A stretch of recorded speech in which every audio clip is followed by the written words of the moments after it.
Hello, it's Dale here. Today I'm going to tell you about a little house or a little function or a little tent or a little closure or something that I've made. And here it is standing for the moment, but I used, for the front part, I use my embellishing machine, and I know everybody loves their embellishing machines and they're so hard to get hold of.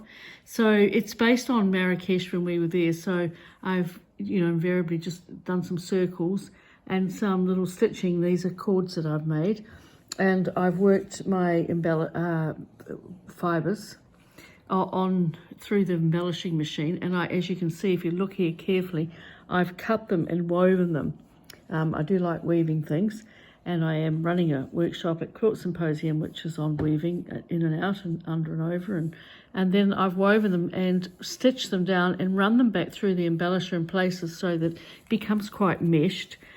And in the middle, I've done a little bit of, I've stitched a little plaited piece of thread down, and I've used buttonhole stitch. And then at this point, I've used my Caron stick and made some different shapes. But that's the needle using buttonhole stitch on the Caron. This one here's a nice big fluffy one. I've probably used a fluffy thread, so different threads for different textures. And then I digitized some M's for Marrakesh, and that's part of my cords. And then for the back, you can see it's got rods and things through it. For the back, I did something different. I took a paper napkin that I had of Marrakesh, and I stitched onto, I'll show you on this one, I stitched first on the background, I put some foil. So I put Vlisifix down on the background, and I foiled over the Vlisifix, and then I laid my napkin on the top.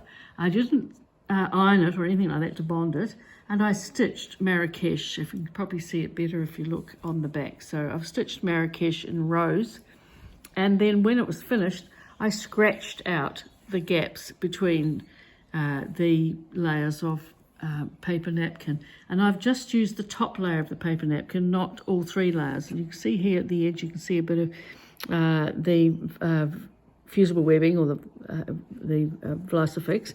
But if I'd ironed it all down, I'd never have been able to scratch it off. So that's a little lesson to put it on the top, stitch it, and then scratch away.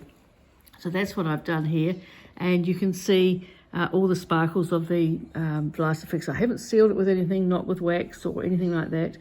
And then I cut out two shapes from the paper napkin, and I used all three layers for this, and I stitched them. So a lot of free stitching, and then anchored them onto this piece.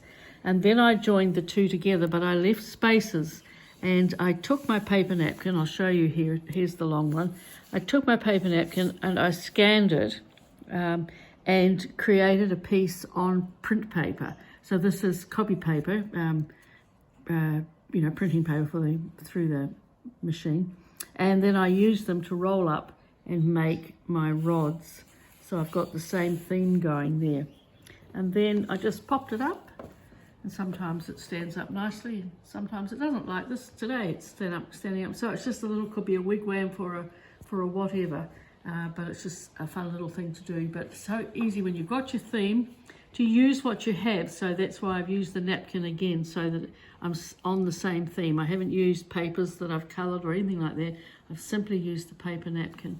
So I hope that's a little idea for working with foils and the embellishing machine and stitching and all the rest of those sorts of activities, but combining everything to make your piece. So we'll see you again another time. Bye.